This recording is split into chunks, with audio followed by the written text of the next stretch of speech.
Hell yeah. I'm here with James Dinsmore of Mostly Strangers. I'm trying to Dinsmore, love often, laugh always, right? How you doing, man? That's the first time I've ever heard that one. I'm good. I'm good. How are you? I'm doing great. So yeah, I love Mostly Strangers. I'm really excited that we're playing together on November 15th. And I would describe your sound. I mean, the first thing that hit me is obviously Motion City soundtrack. Then the kind of the things I kind of nail down from there is that it's almost like I Am the Movie era Motion City soundtrack where it's still very like punky, very kind of like high energy.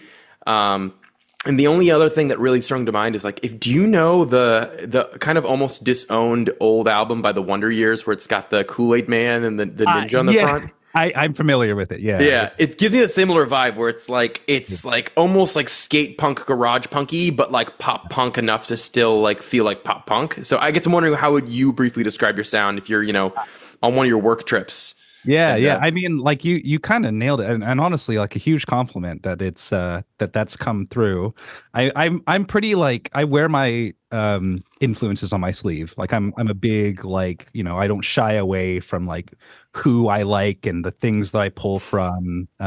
So yeah, I mean like that's kind of the way that I describe it, and it's actually like a big debate within the band. Like we none of us can decide if we're like pop punk, emo, just like kind of grungy, like kind of stuff. And and this is like a common, everyone says this, but like every local band has this problem. we go all over the map. Every Yeah. band says that, but I think it's true for us as well. Well, I think about something like emo too, and when it becomes, I wrote this very pretentious paper. You'll love this, being a fellow nerd, Yeah. in grad school about kind of like the ontology of genre, and just kind of like Right. right, what is it? And the kind of conclusion I came in that paper, even though it was really poorly written, was it's more of like a verb than a thing, right? So like they use genre to group things together, like oftentimes for marketing, whether that's corporate sketchiness or Yeah. just like bands trying to get their stuff out there. Because if you think about like even like the 2000s mall emo scene, right? Like Fall Out Boy and Panic at the Disco and My Chem Yeah. and like Hawthorne Heights and all that kind of stuff, like it makes sense to me that they're like in a scene, but the sounds are radically different between bands. Totally. Yeah, yeah, yeah. No, and you nailed it on the head, I think. Like somebody told me a long time ago when I was like, discovering music and like trying to figure out what to listen to. I was like, "Oh, what genres?" And she wisely was like, "Genre is an industry construct and you should just like ignore it and 100%. But listen then to you need it when you're in the band, then you're the industry. and that's exactly it. It's that has been the thing that I've like found like building the band and like playing live and like trying to like be part of the scene is Right. like you need to find that audience and that scene and it's so dissonant with my like well just enjoy all music kind of mentality, but 100%. it is Yeah, what it is. and you have the same problem I do, and I know partially because you like some of the same bands I do. Like I love Motion City soundtrack as well. We've got a track that's like really Motion City soundtrack inspired that's about to come out,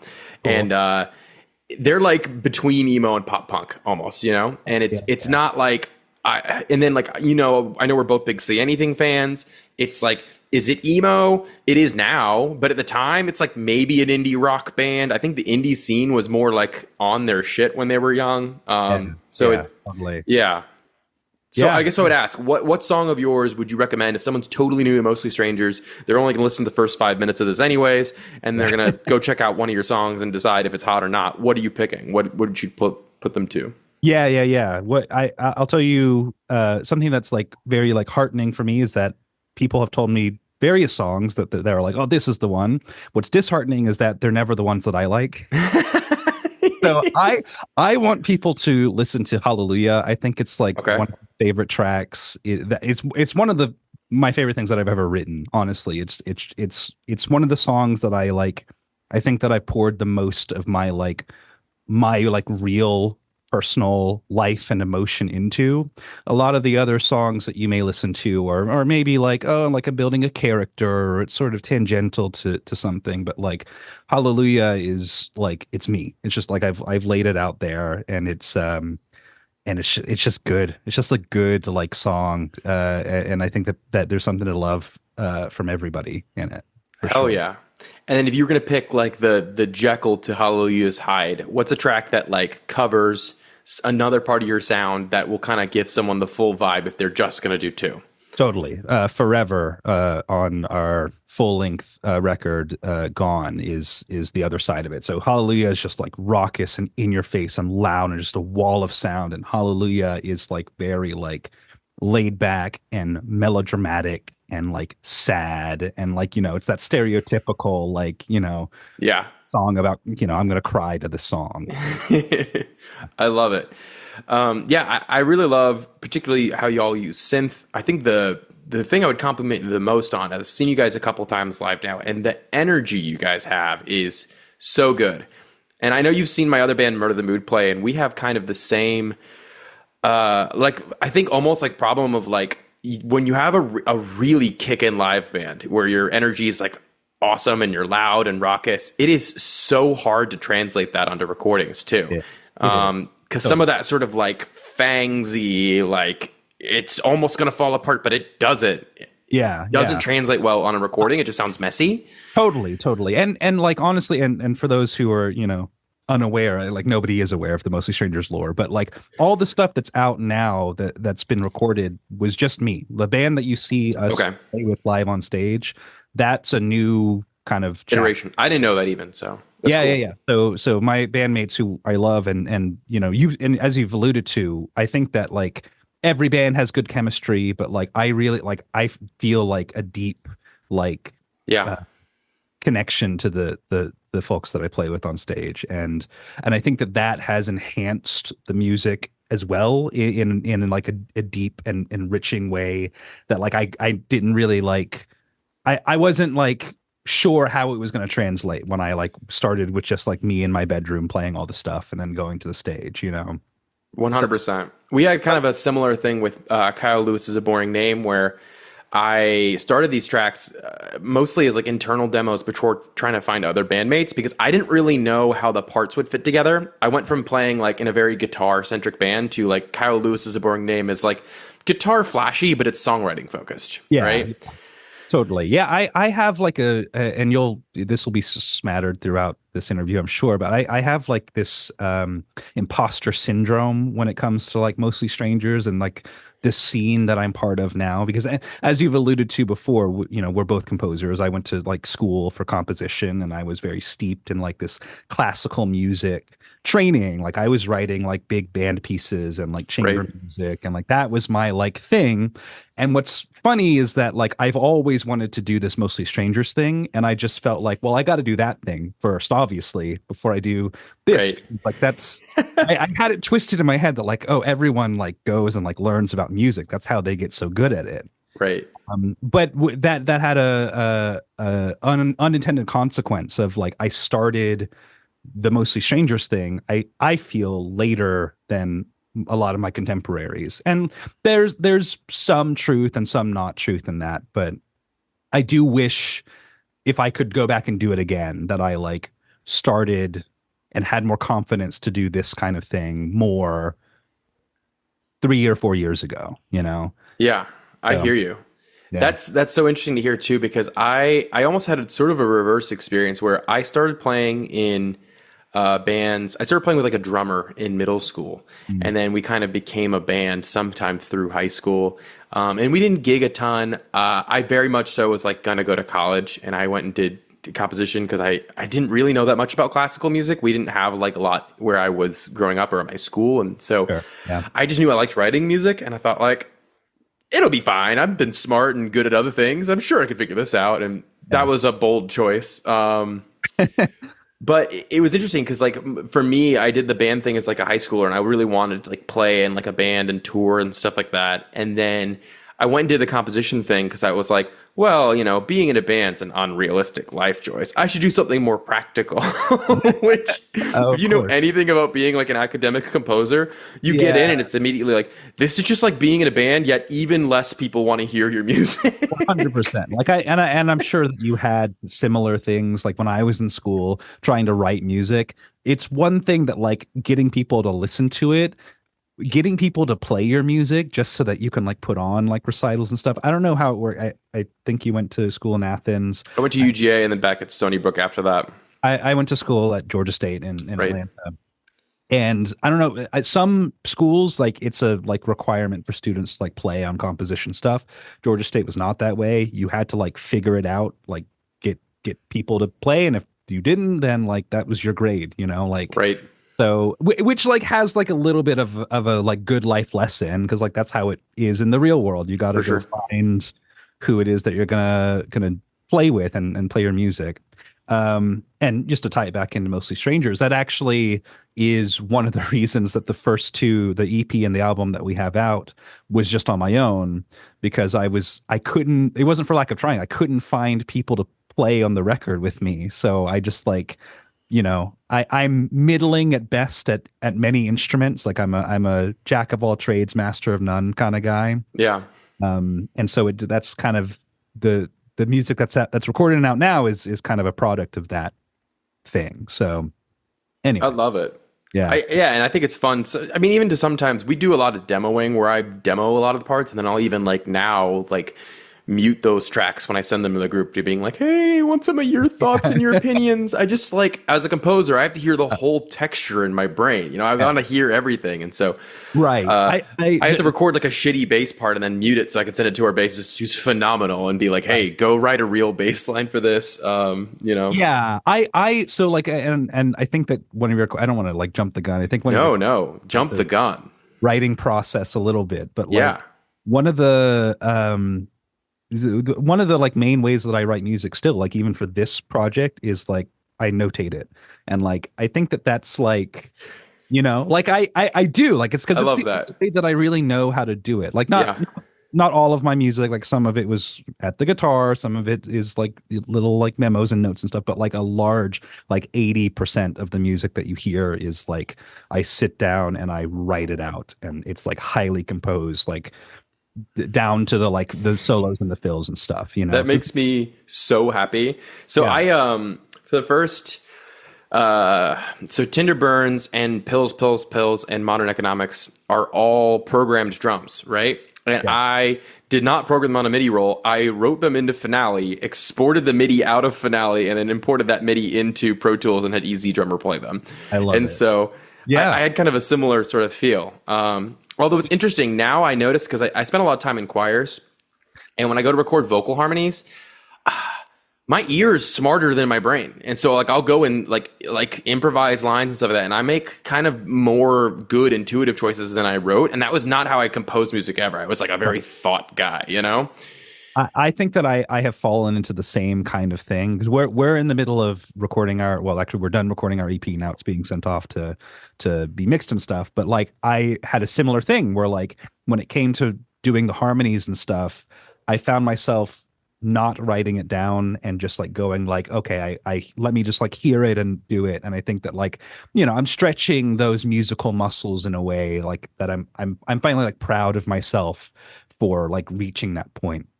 And before we go on, I have to say, just to back it up, Modern Economics is one of the like greatest songs I've ever heard. It is phenomenal. It's Thank like you. when I heard I listened to it after we met a couple months ago now at this point, and I saw or I listened to Modern Economics on YouTube, and I was like, oh my God, it's one of the great like the things that I appreciate most, and this as a composer is wit and like craft, and it's so like intentionally like crafted and like built to like such a like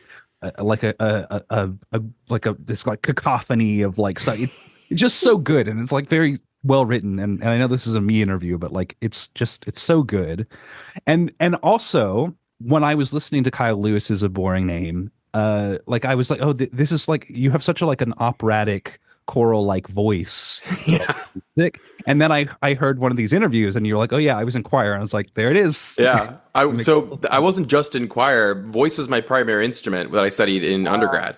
And so I was a baritone. I sang bass 2 in choir, and then I was a baritone for my solo rep. And at the end of my tenure as a pretty piss poor art song singer, my voice professor was like, the way your voice keeps getting higher, you're either going to be a dramatic baritone or a lyric baritone or a dramatic tenor. And I said, uh-huh. Yeah. I just want to go sing rock music. And it lends itself well. Like it has like a timbre that's like really like lends itself for the kind of like and I know like you I don't know how you feel about the term theatrical, but like it is like I the kind fully embraced it at this point. It's yeah. it fits. But Yeah. like but and it's for lack of better words. I like theatrical, yes, but like there's it's like deeper than just like melodrama. Like that. Yeah, I mean, I think that's kind of the thing too, is that like, so I hate when so there's like that band Ice Nine Kills. I don't know if you know them. They're like a very campy metalcore band, and I think they're so fun, and it's like really like over the top melodrama camp, you know. Yeah. But like, there's a lot of people who think that they are the cringiest thing in the world, right? And I think that that's like two sides of the spectrum of like, when you do something campy or theatrical, it's either camp or cringe, like whether or not how much it connects with you, right? And the kind of same thing with like, sometimes I listen to some of these more sincere emo albums and even things that I think that I should be into, or I wish I liked. And some of them are so dour, so serious that it's like an eye roll for me. But for someone else who really connects with that, it's like deep and profound, you know? And so I think there's this like, based on how much you connect with something, and also just kind of like the craft and the artistry, like, it depends on the kind of where that reaction spectrum lies. And yeah, I mean, we are like a campy, theatrical, fun group, and I'm excited for you to come and see it live, because Modern Economics has been the live favorite. Yeah. I've seen some little clips that you've posted, but Yeah. I'm sure it's not like we like alluded to 10 minutes ago. It's not like hearing it live and like having it translate is tough. So Yeah. I'm excited to hear it for sure. Yeah, well, thank you so much for really beautifully kind words. That tickles me to death. And I'm so excited because all of my like music friends, when I released Modern Economics, they were like, "That's the track. You guys should do more of this. Like, what is that?" And then like the streaming numbers were really minimal compared to our other songs. And we keep thinking like the more we gun this one live, the more people are gonna like, because like my musician friends are all like, "This is the thing," you know. So it's interesting. You never really know how people are gonna respond. Sure. So yeah, that's so sweet of you, and I really appreciate that. So. Yeah. You've heard some of my questions that I kind of do from some of the other interviews, and we've touched on some of these things before. So one thing I'd like to kind of do, I'm going to throw you a new one. Okay. Ratchet that social anxiety through the roof here. So I want to kind of get an idea of what's in your ears, right? So I know you have kind of this background doing like band music. I know you grew up playing in bands. I think you're a clarinet player, if I remember that right. Perfect. All right. Yeah. So you're a clarinet player. You did kind of big band music and chamber music at Georgia State. You kind of moved into this. And I know you like Motion City Soundtrack and Say Anything. But I would say give me like, for like time periods of your life. I feel like we kind of all go through band phases. Okay. So give me like, what did you listen to as a kid or like as a teenager, if that's a better starting place? Yeah. What did you kind of do as you were kind of getting into college? And then what are you kind of listening to as you're getting out of college? What are you listening to now? Give me some of those like periods of James in bands. Totally. Yeah. So, growing up as a kid, it was whatever my dad was listening to, which was many shades of like classic rock, right? So I grew up like some of my favorite bands when I was like, young, like middle school and younger. I loved Boston. I loved Rush. Beautiful. Loved, Pink Floyd, Fleetwood Mac. Those were like my like things. And I would say like Boston and Rush are my like two top bands. And I like just like was so into it. And then it like I didn't like really like open up to like music as a concept until and this is going to be like some people will connect, some people won't.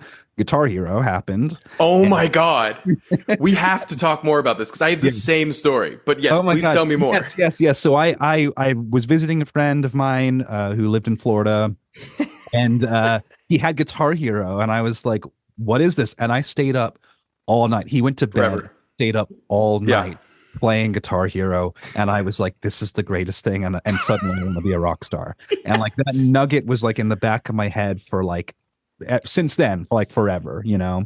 I got home, like begged my dad for like Guitar Hero 2, which I think had just come out, and then like I would spend like every morning before school and every night before bed doing Guitar Hero. And so like a lot of the Yes. music that like appeared on Guitar Hero started to become my like thing, which was also like still kind of in the like classic rock, straddling some modern stuff. Yeah.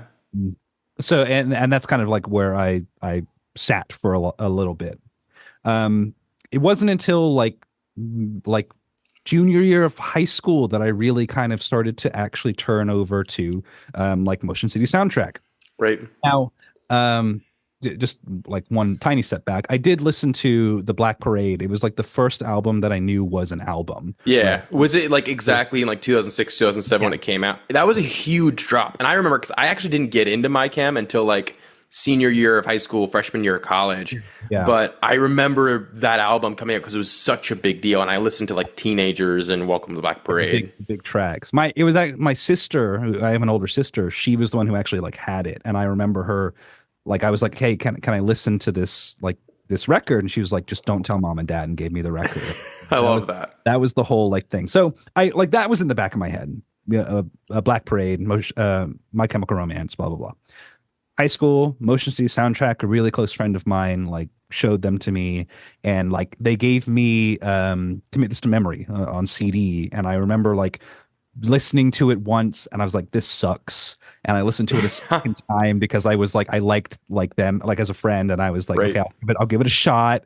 And it didn't make sense to me. And then I was driving home one day, and I was pulling into the driveway right as the end of "Hold Me Down" starts playing, and all noise happens in the end, and then something just washed. Like I finally like it clicked, and I like wept. I was like weeping in the driveway. It's the saddest song I know. It truly is like That on there's do you know there's that Aziz Ansari show, um yes, Master of None? it's right, yeah. So there's a in season 2 they have an episode that gives me the similar feeling of Hold Me Down, where it's like showing a montage. He's like spends a lot of time falling in love with this girl, and then it shows a montage of like them like doing fun things together and like all the kind of weird like sex, like Yeah. habits they get into, and it's like new and exciting and fun at first, and then it kind of montages showing them kind of doing all the same things as time always goes on, but with like less moxie every time. Yeah. And then eventually it kind of realizes like there's this point where they're looking at each other and like, I love you and I don't really want to say goodbye to this, but like all the magic is gone. And that to me is so much also like the deeply tragic emotion in Hold Me Down by my Motion City Soundtrack, where it's like, I love you, however you hold me down. It's just like Song that I ever listened to, and I mean this, that like forced me to feel an emotion, right? Like yeah, it pulled it out of me like in right. such a like dramatic way. And then the rest is history, right? Like I loved Motion City Soundtrack. They're still like my favorite band. Like I love everything they do. So yeah, just to wrap it up, surprisingly, I didn't come to say anything until like also like junior year of college. It was like Okay. a couple years later. It was a sad, dark time that I'll tell you more about over drinks. But That like, makes sense for saying anything. totally. And it was like is a real boy, like this rage induced, like angry, like cathartic release of like emotions, like really like settled in with me. Shortly after that, I came to the Front Bottoms, which are also like one of my like top bands. And so it was around this like time that I finally started to get into the scene, Yeah, and which is what I was alluding to earlier. Like I feel like I came to it a lot later than most people. for So like sure. I'm like catching up when people are like saying all these like amazing bands. I'm like, oh shit, I got to go listen to them. So I don't seem like a poser, Right. But anyway, so that's what's in my ear. That's kind of my pedigree, I guess. I love that. And man, I got to tell you my Guitar Hero story because I have the same kind of thing. So I Please, grew up, please. I played a little bit of piano as a kid, and I Yeah. found it to be a little bit boring, mostly because I think I wanted to like mess around more, and that makes sense so much for how like I turned out, where like I play guitar, and like half of the ways I've improved is not like learning how to play guitar, but just like trying to see, ooh, can I do this dumb thing? And then it's like, I gotta go figure out how to do the thing. Right. But so I didn't really listen to music in my free time. My parents aren't like hugely into music either. I mean, they like it, but it's not like, a Sure. part of their identity or anything, Yeah. And so I remember even thinking in like late elementary school, I was like, I don't know why people bother with music. It seems so frivolous, you know, like so like unnecessary. You know, Right. why would you spend time just what you're gonna sit down and listen? And thinking of that is crazy. And like Yeah. I always like had like liked to fidget with things and things like that. So maybe some of that was just the idea of like sitting still was gonna cause my brain to explode. Right. Um, but yeah, in middle school, my school had like I went to a pretty small school and it had like a joint middle school high school assembly every morning, Huh. and I think the seniors in high school had a Guitar Hero 2 tournament, and then Okay. the winner of that tournament like went and they played in the assembly, which sounds so geeky, like Oh thinking back no. about Right. it. There was But a time. It was an era of our lives. It right, was everywhere. so I saw that and I was like, I was really into video games as a kid, you know, like I even got it into it pretty early. I learned how to read playing Pokemon Stadium. Okay. Yeah. Um, Right. Yes. and so I saw that and I thought, wow, like people have always thought I was a weird nerd for liking video games, and people are like cheering for these people doing this. I'm like, that's insane. I have to try it. Right. And Right. so I got into Guitar Hero so hard.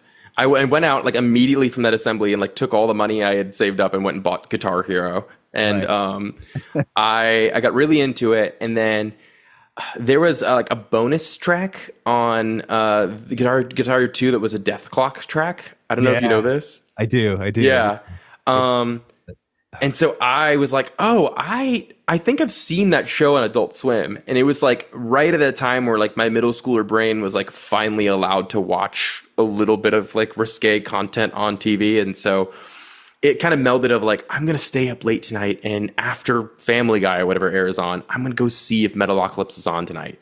yeah. And I didn't know it was a midnight show, so I stayed up so late, and eventually, yeah, it was on, right? And I was like obsessed, and so I got really into metal, and like that's kind of how I got into music, is I became like an obsessive metalhead after like Guitar Hero, and then this like spoof melodic death metal band, and then I went on to like get 2 degrees in this shit, and like it's so funny because for a long time it's almost like I think it's endearing now, but it was almost embarrassing to be like, why Well, did you make this yeah. life Yeah. choice? I'm like, well, I got really into a game in middle Right. school and then a fake band. Yeah. Oh, I embrace it. I embrace it. Honestly, it's. Yeah, I think it makes us unique, but also does it because everyone was into it. So like I don't know. it's great. That brings me so much joy. I knew we were kindred spirits in so many ways, and in so many more ways than I even thought. Sure. Yeah. Yeah. I agree. I agree. Hell yeah. So, okay, I want to kind of circle back to something you said earlier, because you talked about like Hallelujah is just a track that's really like genuine, but you mentioned something that like is in my wheelhouse so much of like some of the other songs, maybe you feel like you're playing more of a character. And I would love you to talk some about that, and maybe some reason why I'm asking this question is I feel like so many folks when they're listening to music don't realize that like all the things you're saying in a song are not like who you are. Like oftentimes they're caricatures of something that you have, and some artists are really like genuine, but it's kind of the same way that like some social media influencers are really genuine, but you still don't really know them, you know? Yeah. And so I'm wondering, like, can you talk a little bit about that, like character aspect? Yeah. That's Yeah. really interesting to me. Totally. I mean, like some of it comes from like a place of uh like not wanting to be seen. Like it's just kind of the way like I grew up. Like I was always embarrassed to be witnessed, you know. So like hiding behind like, characters or words or phrases that are like an allusion to a thing is like more where I'm comfortable. Like a lot of my music is very and this is the case with I think a lot of musicians, like it's inspired or influenced by like our real lived experiences, but it has to be like crafted in a way that like is relatable and digestible by like people. And that's I know that's probably like a very like marketing like corporate way to think about it, but like It depends on what your intentions are, I think. totally. And I don't mean anything like cold about it. It's just like, I want people to be able to like relate and connect to the music, and I want it to like be as impactful for other people as Hold Me Down was to me. Hmm. That's kind of like the well that I always go back to. So like, creating kind of like worlds that like these songs or like even like the EP and the album and the new EP live in Some of that comes from my classical training, like thinking about large swaths of like, big band pieces or big chamber music or orchestra pieces, and like having like a through line for everything and like a theme for it all is kind of how I approach the records that I write, So like it's just very like broad stroke stuff. I don't know if this is answering the question at all, but No, yeah, it's just interesting to hear kind of how you're thinking about it. yeah. Um, it's so the thing that I always try to say about this kind of thing is, do you know that Say Anything song Property? Yes, I do. Yeah. So it's obviously, if you take those lyrics very literally, it's just Right. so gross, so Yeah. disgusting, Right. awful song. But it's like and I feel like this is so much with so much of Say Anything's music. It's like a wink, wink, nudge, nudge. I don't mean this kind of thing, right? And to me, that was so influential because it was like, I love this idea of you could take what is probably a genuine feeling Yeah. of like jealousy, or like you realize like, oh yeah, like I'm raised in this very patriarchal society and I feel like some latent ownership over my partner, and that's terrible and wrong. But Right. then like turning that into a villain and putting on display can, I think, not only help you process your own shitty feelings and like own up to them, but also like as a young person who I struggled with jealousy as a young guy, especially, it was like, oh yeah, this is some stupid dumb thing. I shouldn't do this. Like, why am I bothering? you know? Oh, yeah. Exactly. That's such a like. Um. I've never thought of it that way. That's such an eloquently put like way to think about it. Um. Because you're right, and like I did like a little during the pandemic. I did like one of these like little workshop masterclass things with Max Bemis. Oh, very cool. One of the things that he said was like, like you got to be like the Darth Vader of music and like use the tools against, Yeah, like channel that kind of thing, and that's how like you make like great music. right. And That's very cool. there's the common phrase like write what you know. Like if you write what you know, then that's what's gonna like resonate with people. And but like again, like finding that line between like this is me and this is like what I experience and live, and but also no parasocial whatever, you don't actually know me, Right. For sure. Yeah, and I really do resonate with that. Like, I love being witnessed. I want to be perceived, but there's also this feeling of like, one of the things that I love about music or performing and songwriting is that it does give you some emotional distance on the intimacy, right? It gives you all the like, you can go see my rawest, most honest feelings, but also like, we don't have to kind of awkwardly pat our thigh and say, well, I should get rolling after this, right? It gives you like an excuse to be like, hey, see me at a really raw level, but also like you don't have to feel responsible for my emotions. You can kind of take it as you go. Totally. Yeah. It's very like the new music that's coming out is the most raw that I feel like I've been across the course of tracks, because I just was like, you know what, let this be the one that I do that on, instead the last EP or the last record was very like concept and very character driven, but this new one is very the opposite. And it's so funny because like I don't really want to be witnessed, but I want everyone to hear my music. Right. I'm like in this weird, like, I don't make me the focus, just like care about the music, but also the music's about me. So like, I don't, and it's a contradiction. Yeah, I know so many musicians who describe this experience, and it's something that unfortunately I don't relate to at all. I want people to pay attention to me all the time, baby. That's the showman in my head. Cool. So I like getting back a little bit on the rails here. Yeah. Yeah. So I feel like songwriters always have stuff that they really care about. I know you've heard me ask this question before. Yeah, that's fine. That maybe isn't immediately obvious. So I guess when you're working on a new track, whether it's demoing a full out thing and getting it recorded, or you bring it to the band, what's something that gets you really excited about the stuff you're writing with Mostly Strangers that someone else might not just like immediately cue into? Yeah, yeah. And like some of this is like, I don't know if people key into it. Like I write it in there hoping that they do. But like and again, this comes from my like classical music background, but I like sprinkle in so much leitmotif into my music and my albums, right? Like Nice. there's always like musical through lines that like connect back to other songs that like are telling larger stories and whatnot. That is like definitely the case on this new EP that's going to be coming out. There's like, like three different like leitmotif themes that like reoccur to tell the story throughout Just it. just to pause you for a second. A lot of folks in this Oh, vein sure. aren't gonna know what a leitmotif is. So just Right. give like a flashcard description. Yeah, totally. A leitmotif is sort of a theme, right? Like the big one that I always point to is like the Star Wars Force theme. The ba da da da da da da da da da. How is it different from like a melody or like a because yeah. Yeah, it's well, like a leitmotif kind of like theme represents a certain thing within the context of whatever it is that you're absorbing, right? So, the Force theme in Star Wars represents the Force. Whenever you hear it, it's like supposed to be this reverent thing about like the Force that connects us all. Princess Leia has a theme. Luke Skywalker has a theme. That those are what we consider leitmotif in the like classical world. It's Wagnerian shit, Yeah, we won't get into the whole baggage there. yeah, anyway. Although the Atlanta So, Opera is doing a ring cycle right now. They're on like the yes. third one this year. Oh my goodness, I yeah. went to the second one. It's so good. I'd never seen any Wagner stuff, and I kind of thought like I'm generally like a skeptic for the Romantic period, Yeah, and so yeah. I'm like, no, it's really long. I don't love a lot of opera.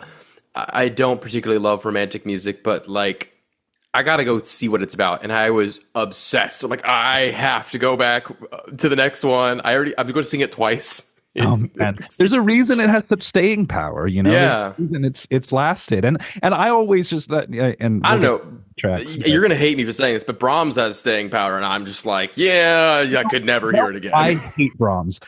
Everyone loves Brahms, and I can't fucking stand Brahms. And I know I'm alienating a lot of my friends, but like I just can't. It Yeah. never for me. It's very boring. It's like Long, slow. yes, yes. It's just Orchestration is terrible. But it's anyways, just not for me, but like, there's a reason that some of that stuff has staying power, and like some of it sticks and some of it makes sense and some of it I just like I don't like get. for sure. Excuse me. No worries. So yeah, so I mean like that's the kind of stuff that like I want people to like try to like discover and key into. And I'm not gonna like I don't want to be specific. I don't like being specific with my music because like it's such a cliche, but like I want the music to speak for itself. I want people to like just like discover, meaning in the music on their own terms instead of me like telling you what it is, right? Right. I think both ways are totally valid, by the way. There are some musicians who are like, I'm going to tell you what this is about and this is what you should get from it. And great. Like if like intent is like totally like cool. It's just not my bag. I want to like it brings me catharsis and joy to like if people like figure it out. Like I'm like, okay, great. Yeah. I didn't tell you and you got it. And that brings me the most kind of joy. So For sure. Our bass player is just listened to the chorus of our new song. I feel like I'm talking about this a lot, but it's not one that will come out for a while, but it's one we're demoing right now. Sure. And she heard like a flat 7 chord in the chorus, and she's like, "Oh yeah, this is a Motion City soundtrack sound." I'm like, "Well, yeah, I'm thinking that," but it was so funny because some people, they'll see you like you're shining a laser in their eye, Sure. Yeah. But just oh, go ahead. Oh, I was gonna say to kind of talk about that leitmotif thing. I mean, have you seen that Tantacruel video on reification? No, I don't think so. It's very, very interesting. And so essentially he talks about like a leitmotif like the Force theme, like something like that, when used well, it kind of is presented in different contexts. And so you're kind of like, I get that this is connecting to this thing, but I might not be like, hey, see A, feel B, or see A, think B. You're thinking like, oh, like, for example, you see someone die and then you hear the Force theme. It's supposed to kind of encourage you to think about like, oh yeah, they're being returned to the Force, and like, yeah, this is like a life energy thing, and it gives it more depth. And the music kind of, I think, guides you to make some like relationships between things. Totally. But, yeah. A motive can also become like reified, where the one that he uses is the banjo da da da da da da da da, and it becomes kind of almost like this cue of like, hey, this is backwoods like redneck shit, And it's not really like encouraging you to think about the characters or the themes or the plot or whatever. It's just sort of say like, think country now, Right. That's totally it. 100%. Yeah, themes and like craft and stuff in composition, and like again we're nerding out about this, but like it truly is one of the like most like sought after qualities for me, you know. For And sure. like, you know, people on here may not know, but like Stephen Sondheim, you know, amazing, like truly amazing, like fantastic Right. musical theater, like American musical theater, like genius, rip in peace, was one of my heroes, you know, like when I was writing classical music, and his genius was just taking like seven notes and just like going, okay, well, now I'm going to turn it that way. And now I'm going to like cut this and put this here, but it's just the same seven notes, right? And Yeah. like he crafts entire like soundscapes out of it, and it's just like so incredible, which just goes to show that like simple stuff can like really like take something if it's done well in the hands of a good craftsman, can take you on journeys, you know. I So think to connect out to the folks who don't have like a nerdy compositional background, something like that. I think it can sometimes feel defeating if you hear about this and you're like, oh, like should I be hearing this like the seven note manipulation? And I probably won't hear it even though I know about that. But yeah. what I think of the thing that it will give you, even if you're not like a super big like theory nerd or something like that, like we are, Yeah. is it'll give like cohesiveness and consistency. And there's a reason why like all the music in Sweeney Todd, even though it goes a whole bunch of different places, feels like Sweeney Todd, you Yeah. know? Yeah, totally. And I think a lot of musicians, even without kind of academic, classical adjacent training, do that. Like I think about My Chemical Romance, The Black Parade, like between like productions aesthetics, kind of giving that consistency, but also just like the tendencies that a lot of musicians will kind of choose over and over again, kind of give them some of that like fingerprints that even if you're trying to get away from them, it's just so hard. 100%. Which I think is Absolutely. Yeah, yeah. And um, and you bring up a thing that I like I'm guilty of, and I just realized how guilty I am of it, of like me not wanting to feel like uh like I don't know anything, and like, you know, I'm on the outside fringes of a thing, so like I'm overcompensating by saying buzzword, buzzword, buzzword, no, no, and I'm alienating others, I realize now. no, I don't think so. But I love getting nerdy about the kind of stuff, and it's weird. One of the experiences that was wonderful and then tragic about getting a degree in music is that I loved music so much as a young man. I do too now. And I was obsessed with it. And then I wanted to learn more and more and more about it. And sometimes the more you know about a thing, the more isolating it becomes. Because it's like, like I want to talk to people about all the music I like. Like I'm really, even before it became a huge thing, I got back into Tuvan throat singing like back in high school, and I have like a few records that I would actually like recommend in that genre. Yeah. And I know now because of a handful of prominent movie soundtrack placements, and most recently like it had a pretty big placement in Dune. It's been Right. popular, Yeah. but so that's been cool. But like it's hard to find someone you can talk to about like that, and then also about like like early Schoenberg, like the free atonality period, which is delightful, and then being like, oh yeah, and like uh, I really love like Iron Maiden, and Yeah. I really like Panic at the Disco. It's Yeah. hard, and then like also talking about with specificity. I find, and maybe you can talk about this too Mm. as I'm interacting with my bandmates, there's always this game of like, what musical terminology do you know well, and then how do we communicate across like having similar languages? Yeah. Like our guitarist, if you give him like jazz chord names, you can even throw him curveballs, and he's good about it. He gets it. My bass player, she speaks in Nashville numbers essentially, God. Yeah. but only really does it in major keys. And Sure. so Yeah. in her head, if you're playing a minor song, six is what I would think of as like minor one, right? And Right. I'm, thinking about all of the stuff I'm writing in Roman numerals most of Yeah. the Got time. it. But know? you know what's funny is like I have my degree in music composition. I don't have two degrees, but I have my That's my right. one. um and what's interesting is like I was never that great at theory, like it just like I understand music, I understand how it's constructed, I kind of understand um like the rules of music, but like when it came to the like the 4 years of theory where it's just like very like westernized, like 12 tone music, I'm like, okay, whatever. But then once we got into like post-tonal stuff and we kind of zoomed out, I was like, oh, now I get it. This is like Yeah, my realm, because it's less about like the rules that you're following and more about like there are rules, but like more about like how things move from one thing to the next. And connections and yeah, that's what's more what resonates with me more. So like when we're together with when I'm rehearsing with the band, I actually know the least about like theory and stuff than they do. Like, our guitar player Cody is like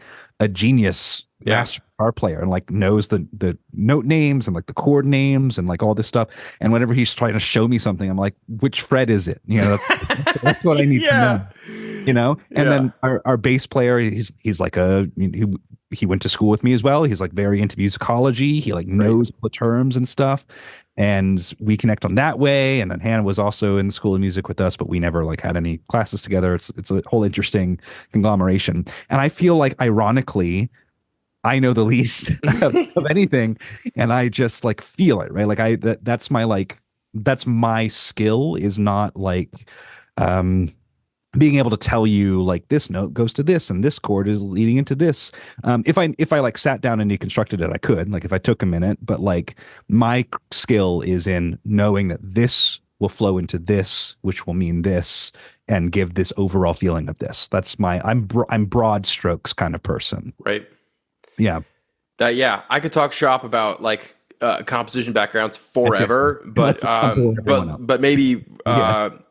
there's a comedy podcast I listen to, and they're like, we don't talk about comedy on the podcast. So Yeah. I've intentionally set all these questions up to sort of talk about this stuff, but I'm going to get dangerously lost in the sauce if we keep going here. Yes. I'll refrain. So step back. Yes, I don't want this, but for the public's sake, I'm curious. What about like recording, songwriting?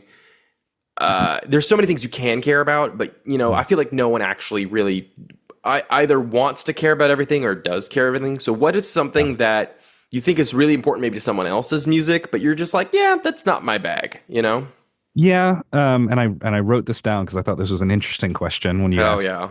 right? The things that I don't like care about that I think that some people do, and this is ironic because this is one of the first topics we talked about, is like fitting into scenes and genres. And like I alluded to this earlier, like I have to, unfortunately, like find those niches and find those communities. But like writing music that like is in a certain thing, it matters not to me. That's like one of the main things that I don't care much about when I'm writing music or when I'm like, presenting myself in a way. It's just like, well, this is the song I think I want to write today. And so that's what comes up. And then the second thing that I also think that I don't really care about, that I think some people do, and I don't know that if you feel this way too, but some people get very like, oh, I don't want to be compared to other artists, and I need to be like 100% original, and I need to be like my own thing. I know musicians and bands who are like that, and that's fine and good, but like it doesn't matter to me at all. Like if somebody is like, oh, that sounds like that, I'm like, yes, that's right. Yeah. You got it exactly right. And then there are other, like I've because I work with other people who are like, oh well, that sounds like that. I'm like, no, I didn't. What are you talking about? I'm 100% original with all that I do, and I just like there's no way to get around it. Right. One of my favorite things that Justin Courtney Pierre ever said is that we are all worst versions of our favorite artists, and it just resonates so deeply with me.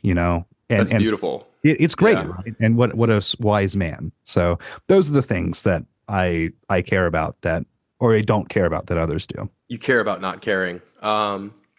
Yeah, I think it's the way I kind of think about that. And yeah, you're right. I mean, if you listen to my music, it's obvious I don't particularly care about doing one thing.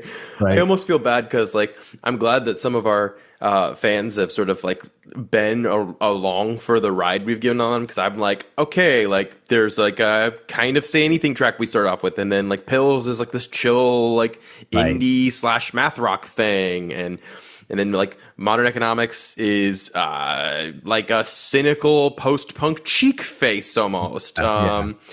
And then our song Friends that came And out most recently, yeah. it's like almost bluegrass, Yes. you know, Yeah. and we have just nothing but dumb left turns planned, you know. Yeah. One of the ways that I always think about it is that you kind of can't run away from your fingerprints. And so I've always like not worried too much about cohesiveness, just because it's like, unless you really have a specific vision for something you're trying to execute, for me, it's like the things that I do, the kind of theatricality is not something that I'm like setting out to do. It's just like what I like, kind of what my ear hears, Yeah. how I'm structuring things. Yeah. And then kind of the whole conversation around genre is thinking to me about genre as a marketing thing, and not like to sound corporate about it, but like I use genre to try to help compare myself to others, or I recommend other similar bands to try to get folks to, Yeah. figure out what do they like and what can they connect with. The thing that sucks for us about it, and I'd love your thoughts on this, is that our band does such weird, dumb shit Right. that it's been very hard to be like, Yeah. what around like. Sometimes I have individual artists, but they'll people like the kind of refrain someone keeps coming back to is like, oh, it's very like much like System of a Down or Queen, of the like kind of like big energy and theatricality, but we sound not even close aesthetically to those bands. Right. Yeah. Yeah. I mean, And like, so it's so hard to kind of be like, what do you do? And I'm like, I totally. make stuff. And that's what, like I said earlier too, like it's been like an internal struggle in the band to like what are we, like what is Yeah, our like thing. And like it's always interesting because like obviously, oh, like, oh yeah, we sound kind of like Motion City Soundtrack, but we don't sound like Motion City Soundtrack. Oh, we kind of sound like the Front Bottom sometimes, but we don't really sound anything like them, you know. right.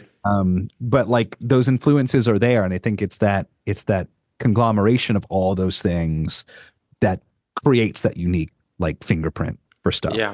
But that's kind of where it's at for me, you know. And once you're kind of far enough along, if you get that far as a band, like other people make the Yes. connections. And in theory, you have kind of a scene you're connected to. Yeah. Because when I think about, again, that, coming back to that early thousands emo bands, like Yeah. the mall emo scene, I mean that I say that term with affection and not, Oh, sure, totally. not Yeah. derogatorily at all. They're so weird and different. But I almost think about that like when I was it's in senior year of high school in 2013, and like they were like doing Warped Tour. Like the kind of stuff that was on Warped Tour was all over the place, but it was 100% targeted demographic. Exactly. And so Yeah. targeted that literally like I aged like 2 years and I was like, oh, I don't know any of these bands anymore. Like, Right. it's Yeah, exactly was pinpointed for like middle to high school alternative teens. Yeah. A+ on that. So Totally. Yeah. Yeah. Yeah. I agree. I feel so sad that like I missed the Warp Tour era. Like yeah, like I only went once. we're the same age. I Right. think you're 29. I'm 29. I think. Yes, So, congratulations on yeah. being a 95 zillennial. I'm sure you remember Pokemon coming into existence. I do. I do remember it. I remember like sitting up at my grandma's house, waiting to go to school, watching Pokemon in the morning. Yep. It's like a very vivid memory for me. Like season 1, it's one of those weird things where you're like, I didn't realize I was like in on the first few episodes. Yeah, you're just right. like you're just like, this is just TV, and then you're Exactly, like, oh, exactly. I was I there at the don't remember- beginning. I don't remember what channel it came on, but like Sailor Moon came on early in the Yep. morning stuff too. Yep. It was They're like early, like yeah, Yeah. exactly what you're talking about. yeah, yeah. Anyway, but I miss Warp Tour completely. Like Mm-hmm. like everyone else was into it. I just kind of felt like, well, I'm not part of that scene, so like why I can't try to be part of that thing. I'm not, like I'm Rudolph the Red-Nosed Reindeer, right? Like they won't let me play in their reindeer games. Right. Kind of, but that it is what it is. High school and middle school had for everyone was we had our weird stuff. It's not a great time. No one's self-actualized. God, I think about the terrible asshole I was in high school. So two more short, fun questions coming off of the worst years in memory. So what is your ideal post-show meal? What are you hungry for after you play show? My ideal post-show meal and what actually ends up happening are two different things. Waffle House is Some drama. my ideal post-show meal.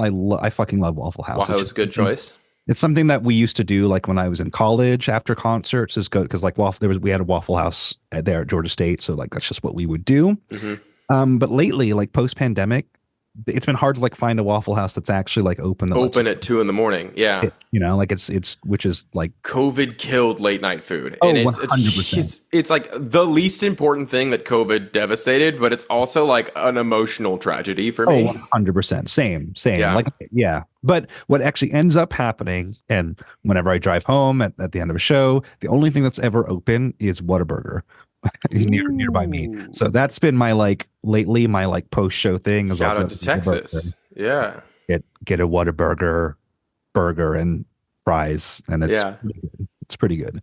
I was a vegetarian for, I want to say 4 or 5 years, and I broke being a vegetarian for the first time trying a Whataburger burger because I'd heard Really? that they was really good, Yeah. and and I loved burgers, and that was like a big thing I missed when I was a vegetarian, and I just thought it was so underwhelming. It's It it's is like not, yeah, it's it's not a not, destination spot; it's a neighborhood no, spot, you know. 100%. Yeah. Like I have a favorite donut shop here in Atlanta called Star Zero Sarah Donut.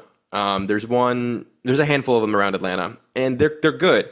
But it's like I can't. It's weird. I'm like I can't recommend to go there because it's like it's good, but it's not worth like driving 40 minutes to Right. go.